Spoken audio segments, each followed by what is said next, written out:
Gracias por continuar con nosotros en este estudio del Antiguo Testamento. Hoy vamos a estudiar el libro de Josué. Permítanme decirle que el Antiguo Testamento tiene una riqueza cultural, de conocimiento, muy enriquecedora, y es para mí un enorme placer compartir la lección de hoy en este su programa Palabra Viva. Esperamos que usted le preste mucha atención, que no se despegue de su pantalla, por favor, y que comparta con nosotros este episodio que es bastante breve, pero significativo en cuanto al estudio del texto del Antiguo Testamento. Hoy, como he comentado, hablaremos del libro de Josué. En este episodio, quiero que usted vaya a la parte lingüística del texto, que usted lea conmigo cada una de estos fonemas hebreos que tienen una transliteración al español basado en su sonido.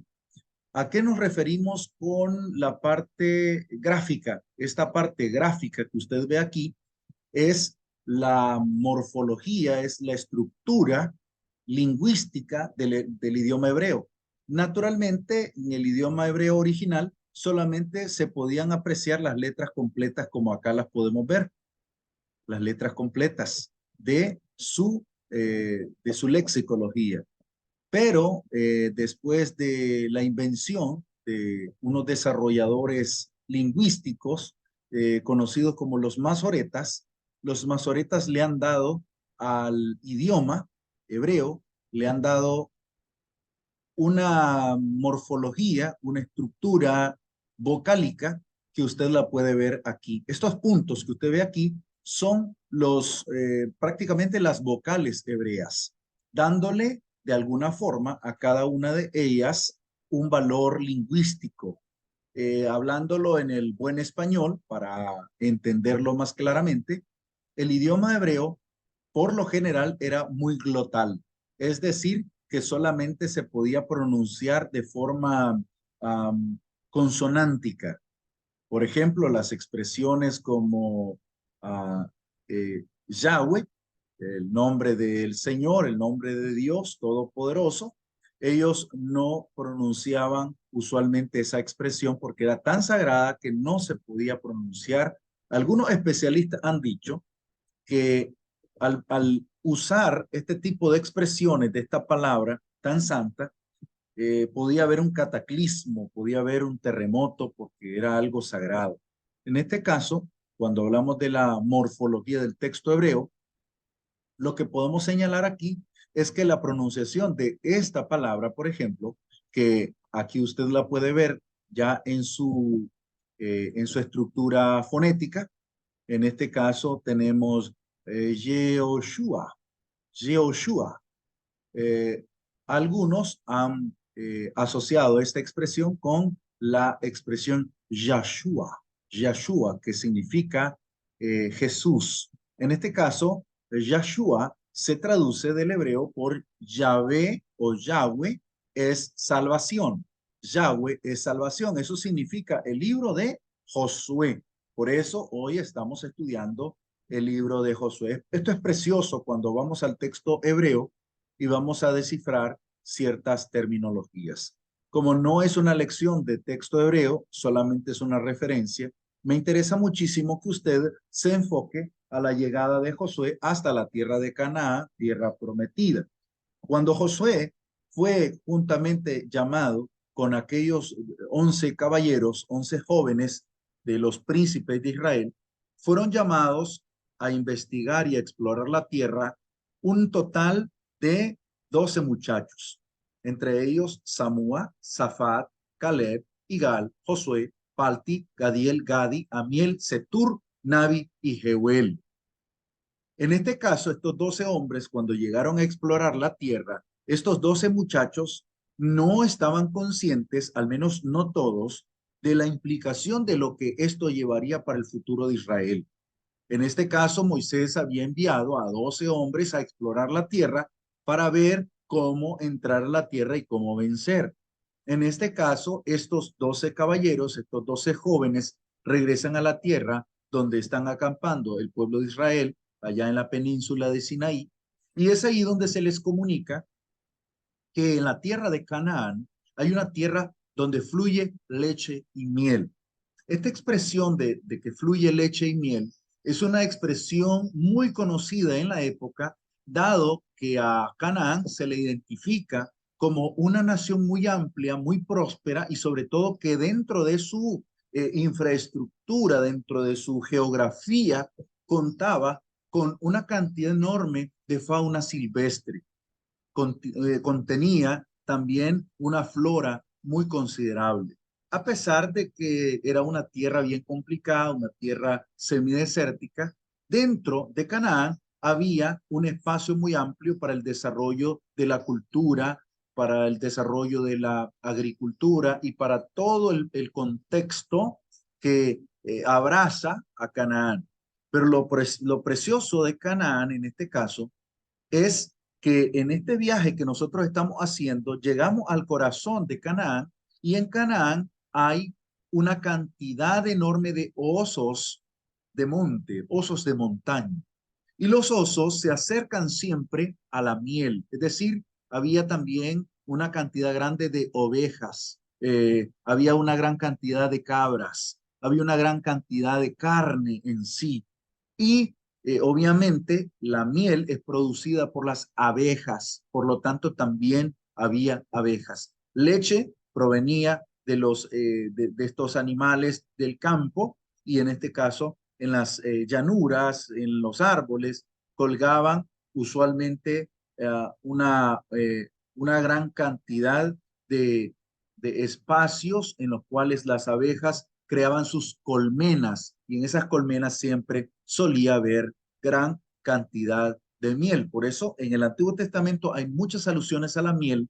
Es muy notable en la poesía, en el arte, en la cultura. Es algo muy común. Por eso Canaán es tierra que fluye leche y miel. Y cuando Moisés queda en Galaad, Moisés no continúa la marcha, es Josué el que va a retomar el carácter del líder, el carácter del buen discípulo, es el que va a continuar esta misión.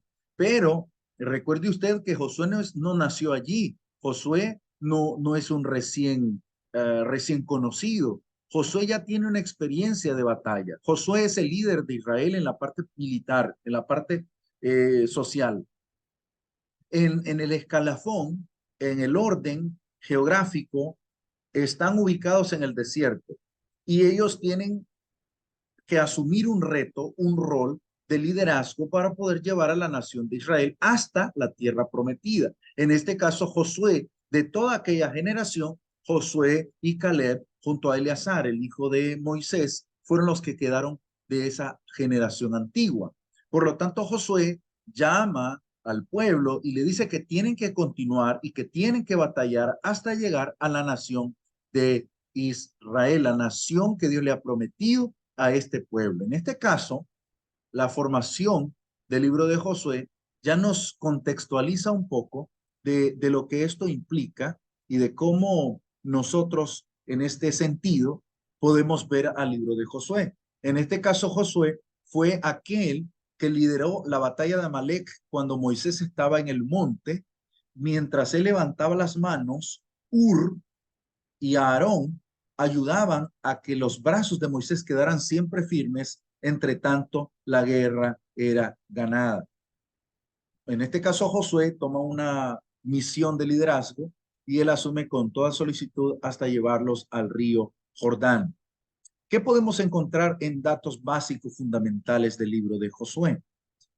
Número uno, que es la continuación de la misión de Moisés. Moisés dejó el legado de un liderazgo en las manos de Josué y Josué tenía que asumir este reto. Número dos, Josué es hijo de Nun y Josué es el hombre que Dios ha puesto para continuar la misión. Significa Dios salva o Dios es salvador.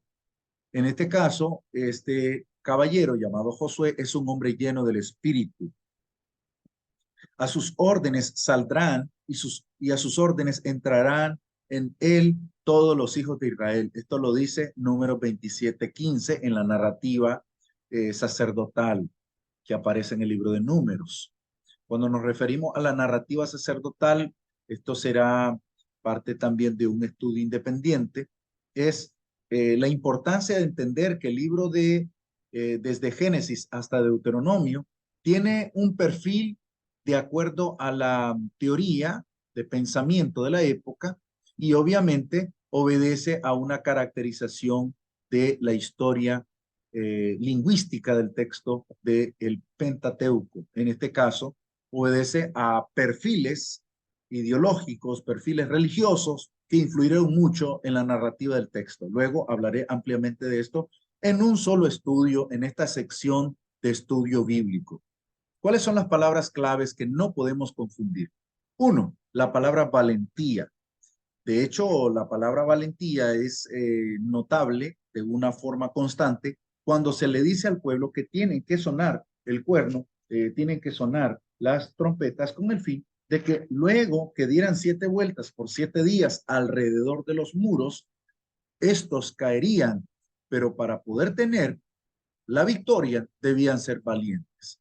Valentía y victoria, triunfo. Esa es la forma en la que nosotros podemos perfectamente interpretar el libro de Josué, como un libro que narra la valentía y que narra la victoria de Josué, y no solo de Josué, sino del pueblo de Israel en tierras de Canaán.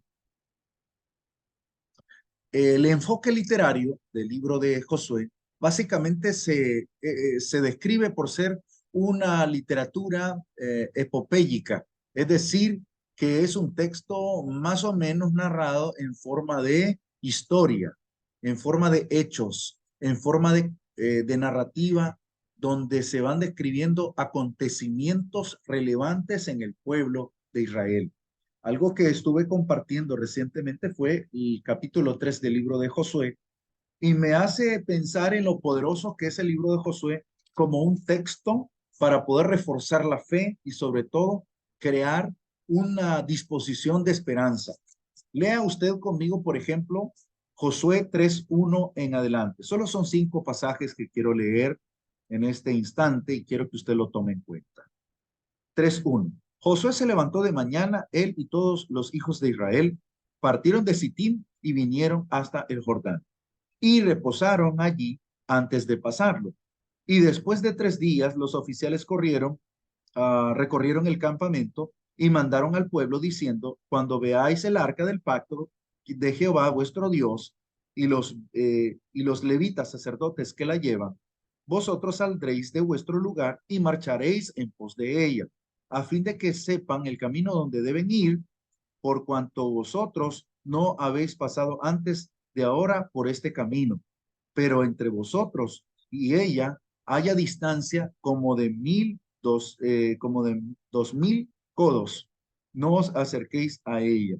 Y Josué dijo al pueblo, esto es lo más importante del relato: santificaos, porque Jehová hará mañana maravillas entre vosotros. En otras palabras, que Dios hará grandes milagros y prodigios. Este relato nos describe al menos 4 elementos que son fundamentales al hacer un exégesis de este pasaje. La primera, que el pueblo fue llamado a estar listo. El pueblo es nominado, es nombrado como los herederos de esta tierra, por lo tanto tienen que estar preparados. Lección básica: estén listos. Número 2, estar atentos al llamado. El llamado lo hacen los oficiales que son encargados por Josué y les determinan lo siguiente: les determinan que estén preparados para la llegada del arca del pacto, es decir, el arca de la alianza, aquella arca que estaba, es aquí lo que nos está narrando el texto, nos está describiendo esta parte, este acontecimiento, y en este momento lo que se está determinando es que deben, de alguna forma, ellos estar listos y marchar en pos del arca, para dar a entender que debían de seguir a Dios y su voluntad, seguir su palabra. Y luego, pues, Dios hará grandes maravillas, pero si el pueblo está santificado. ¿Cuál es esa maravilla? Es dar un acontecimiento, llevar al pueblo hasta el Jordán y cruzar el Jordán, dando haciendo una relación comparativa con el momento en el cual Moisés abriera en dos el mar rojo o el mar Yansuf del hebreo, que significa mar de juncos. En este caso, cuando se abre el Yansuf, Moisés le pide a Dios que haga su obra milagrosa, su portento, y lo cumple. Esta vez Josué tiene que cumplir con este llamamiento para poder pasar por ahí, para poder triunfar, pero era necesario que de alguna forma se diera una autorización. Es como darle a Josué el enfoque, darle a Josué la autoridad, darle a Josué el liderazgo y hacer los milagros tal como en su momento lo hiciera el mismo Moisés. Luego se caen los muros, ellos logran cruzar y nos quedan pasajes memorables. Los pasajes memorables, a mi juicio, son dos, son los más conocidos en la literatura, en la narrativa y en la exposición bíblica, y son preciosos. Uno es Josué 1:9, que reza de la siguiente manera: mira que te mando, que te esfuerces y que seas valiente. No temas ni desmayes, porque Jehová tu Dios estará contigo doquiera que tú vayas. Hay un canto precioso en español que es bien precioso cuando cantamos y decimos que el que lleva liderazgo es Dios y Él tiene todo bajo control. No hay por qué temer, no hay por qué tener dudas. En este caso también tenemos a Josué 24:15, que es un pasaje también que denota aspectos que son importantes en la geografía y en la teología del Antiguo Testamento, especialmente de Canaán. Número 1, lea usted 24:15 de Josué conmigo. Y si mal os parece servir a Jehová, es decir, si a ustedes les incomoda servir a un solo Dios, a un solo Señor, y servirle con integridad y verdad, y quitad de entre vosotros los dioses de los cuales sirvieron vuestros padres. Oiga bien, qué interesante lo que señala. Si mal os parece servir a Jehová, escogeos hoy a quien sirváis. Si a los dioses a quienes sirvieron vuestros padres cuando estuvieron al otro lado del río, a los dioses de los amorreos en cuya tierra, a los dioses de los amorreos en cuya tierra habitáis, pero yo y mi casa serviremos a Jehová. Geográficamente, ¿cómo podemos partir este elemento? Voy a ver si tengo fotografías acá de la nación. Más o menos aquí lo podríamos entender de esta manera, en un mapa que está en inglés, pero que de alguna manera nos puede hacer comprender algo importante. Ellos están cruzando el río, ellos están cruzando el río, ellos están llegando ante esta nación, ellos van a subir hacia el norte, pero cuando ellos van a subir en lo que actualmente sería el Negev y muy cerca de la Franja de Gaza, relativamente cerca, por supuesto, cuando ellos van a subir al Jordán, él les señala lo siguiente: ¿a quién quieren servir ustedes? A los dioses que sirvieron vuestros padres, es decir, se refiere hay dos formas de la cual al hacer el análisis nos podría nosotros hacer entender o hacer una asociación. Número uno, según el contexto inmediato del verso 14, hace referencia a los padres, a los dioses que sirvieron vuestros padres al otro lado del río y en Egipto, y en Egipto. Entonces, el otro lado del río se refiere no a los ríos que están en la región cananea ni en la región del Cairo, en Egipto. No se refiere al Nilo. Se refiere a los que sirvieron al otro lado del río, al río Éufrates, al río Tigris, allá en Mesopotamia, es decir, Ur de los Caldeos. Por eso, el verso 14 deja en claro que hay dos opciones: los dioses de los que vivían en Caldea, los dioses caldeos, Merodach, Bel y otros, y los dioses egipcios, que son todos los dioses que nosotros conocemos en la cultura egipcia, a quien van a servir: a Horus, van a servir a los dioses que están allí, al buey Apis, a los dioses que están en esas tierras, o a los dioses de los cananeos en cuya tierra habitáis, es decir, los dioses de Canaán. ¿Cuáles eran los dioses cananeos? Habían muchos, pero de los más comunes eran a Ishtar, que es la traducción de Astarte, y tenemos a dioses, en este caso tenemos a Baal, a Moloch y otros dioses muy comunes en esta cultura. Esto es lo que tenemos preparado para la jornada de esta noche. Sigan ustedes sintonizándonos en el programa Palabra Viva que se transmite en Facebook. Dios les bendiga. Estuvo con ustedes su hermano en Cristo, Gerson Bravo, y volvemos con mi otro yo allá en estudio. Bendiciones.